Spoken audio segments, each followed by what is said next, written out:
नमस्कार मित्रांनो, मी रुपाली वानखेडे. कसे आहात तुम्ही? आजच्या व्हिडिओमध्ये मी तुम्हाला सांगणार आहे, स्वतःला वेळ द्या.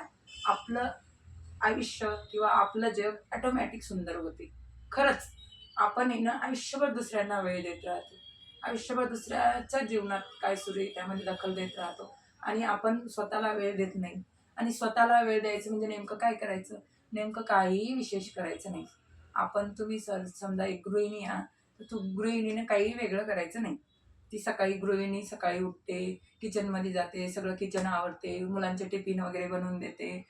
त्याच्यानंतर एखादा जोडव्यवसाय असला, एखादी स्त्री शिलाई मशीनचं काम करते किंवा एखादी स्त्री पार्लरचं काम करते. ते झालं दिवसभर, परत संध्याकाळच्या स्वयंपाकाला वगैरे लागते. ते झालं सगळं करता, करता, करता संध्याकाळ होते आणि ती झोपून जाते. आणि संध्याकाळी झोपता असं करता करता आयुष्य उलटून जाते हो.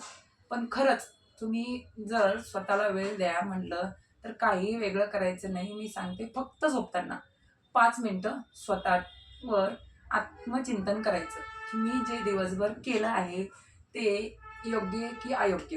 ओके. आणि आपल्याला वाटत असते की आपण आपण खरंच योग्य करतो. प्रत्येकाला वाटते. मला जर विचारलं की मला जर आई-वडिलांना किंवा माझ्या फ्रेंड सर्कलनं विचारलं, "तू हे का केलं? हे योग्य का अयोग्य?" तर मला ते योग्यच वाटेल. माणूस दुसऱ्यांसाठी काय असतो? वकील असतो ना आणि स्वतःसाठी जज बनतो. खरंच ना, दुसऱ्याचे प्रॉब्लेम जर सॉल्व्ह करायचे असले ना, ते वकिलीसारखा दलेली करून सांगतो, की हे इथं राईट आहे, हे इथं राईट आहे, हे असं व्हायला पाहिजे होतं. आणि जेव्हा स्वतःचा निर्णय येतो, तेव्हा तो काय करतो माहिती आहे का? जजसारखा निकाल देऊन टाकतो. तर असं न करता आपण पण आपल्याला वेळ द्यायचं. रात्री झोपताना 5 मिनिटं, 10 मिनिटं चिंतन करायचं, आत्मचिंतन, की मी आज दिवसभर जे केलं ते माझ्यासाठी खरंच योग्य आहे का? एखादा मुलगा असला आणि फॉर एक्झाम्पल एका फॅमिलीमध्ये एक माणूस जॉबवर जाते. त्याच्या बायकोला तो म्हणतो, की माझे सॉक्स मला शोधून दे. ती टिफिन बनवत असते घाई सकाळी तिच्याकडनं सॉक्स शोधणं होत नाही. नाही होत तो रागारागात निघून जातो. जाता त्याची आई काय म्हणते, "बेटा मला एक ग्लास पाणी दे बरं." त्याच्या आईला त्याला त्याच्या आईला त्याच्याकडून पाणी घ्यायचा कोणताही उद्देश नसतो, की यानंच मला द्यावं. पण त्याच्या आईला वाटते याचा थोडा राग कमी व्हावा, म्हणून त्याची आई त्याला एक ग्लास पाणी मागते. तो काय म्हणतो, त्याच्या पत्नीला आवाज देतो, "आईला पाणी दे." आणि रागा चालला जातो. तो रागा जातो ऑफिसमध्ये, तो तर जातोच. पण त्याच्या आईला त्यानं एक ग्लास पाणी न देता जातो. त्या आईला त्यानं एक ग्लास पाणी दिलं असतं तर त्याला खूप मोठं ट्रेन हुकली असती का खूप काही झालं असतं का तिकडं. पण तसा तो करत नाही. त्यावेळेला त्या आईला त्याची पूर्ण लहानपणापासूनचा टेरर किंवा पिक्चर आठवते, की या मुलाला मी लहानचं मोठं केलं, उन्हातलं सावलीत केलं, याच्यासाठी मी काय केलं. हा जेव्हा आजारी असायचा तेव्हा मी रात्रभर याला मांडीवर घेऊन बसायची आणि आज मी याला एक ग्लास पाणी मागितलं, तर यानं मला एक ग्लास पाणीसुद्धा दिलं नाही. तेव्हा मग तिच्या डोळ्यातून माहिती आहे का, नकळत अश्रू येतात हो. आणि खरंच अश्रू येतात.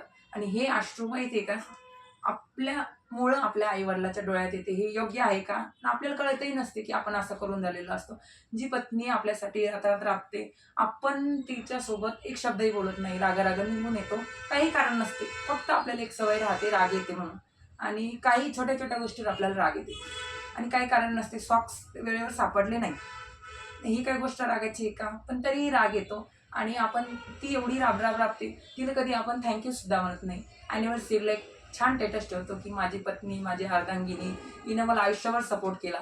पण जेव्हा तिला काहीतरी तिच्याकडून थोडी चूक झाली असते, आपण तिला 1 घंटा लेक्चरतो, की "तू अशीच आहे, तू शिकलेलीच नाही, तू असंच नाही." आपण जे करिअरमध्ये यश मिळवतो, त्यामध्ये 99-95% तिचा हात असतो, कारण की ती सगळं घर सांभाळते. पण आपण तिला कधीच रात्री झोपताना, की तुमची बायको जी असेल तिचं नाव घेऊन तुम्ही तिला म्हणत ना, तिचे आभार मानत नाही. नाही मानत. एखादी बाई ऑफिशियल वर्क करते, तिचा नवरा सगळं घर सांभाळते, तीही नाही करत. म्हणजे कोणीच करत नाही. एकमेकाला कधीच म्हणत नाही. आपण आपल्या चुका मान्यही करत नाही. आपल्याला काय वाटते, काहीच नाहीये. पण त्या आईच्या डोळ्यात आपल्यामुळं अश्रू आले. हे योग्य आहे का? ती दिवसभर ती ट्रेलर आठवत बसते. आपल्याला छान पॉझिटिव्ह फिलिंग्स पाठवून का तिकडं? नाही पाठवणार. कधी-कधी आपण तर तेव्हाच ऑफिसमध्ये निघतो. तेव्हा आपले वडील काय म्हणतात, "मला हे आणायचंय, मला मुलांना सोडवायचंय, मला ₹500 पाहिजे होते." आपण काय म्हणतो माहिती का? कळत-नकळत अजून पेमेंटच झालेलं नाहीये. ओके. आणि आपण आपल्या फ्रेंड्सवर, आपल्या छोट्या छोट्या गोष्टीवर आपण साधा फोन, अँड्रॉइड फोन वापरायचा तर आपण आयफोन वापरतो. पण ज्या वडिलांनी स्वतःला काबड कष्ट करून आपल्याला एवढं शिकवलेलं राहते, आपल्याला एवढ्या ऑफिस वर्क करायच्या लायकीचं राहिलेलं राहतो, त्यांना आपण एकदा शब्दच सांगतो की सध्या पेमेंट झालेलं नाही.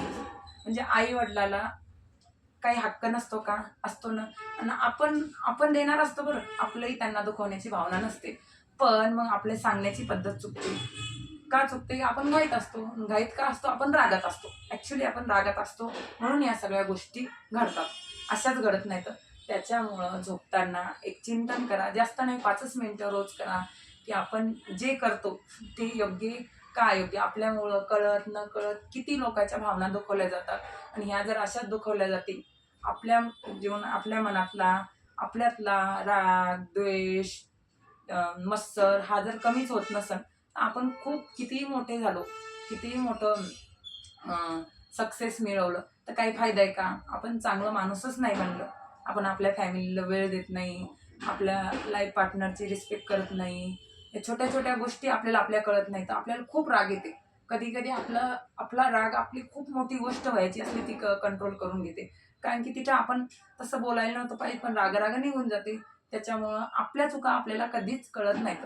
आपल्याला सगळ्याच्या चुका कळतात, पण आपल्याला आपल्या चुका कधीच कळत नाहीत आणि आपण त्या मान्यही करत नाहीत. त्याच्यामुळं आपण काय आहे, आपलं त्याच्यासाठी स्वतःला वेळ द्यायचं, आत्मचिंतन करायचं. थोड्या वेळ का होईना स्वतःसाठी वेळ काढायचा, आपल्याला जी गोष्ट आवडते ती करायची आणि त्याच्यातूनच आपण पॉझिटिव्ह व्हायला सुरुवात होतो. हो ना, नाहीतर धकाधकीचं जीवन आहे. तुम्ही खूप ॲसेट कमवता, खूप पैसे, आणि पैसे कमवणं चुकीचं आहे का? पैसेही कमवा.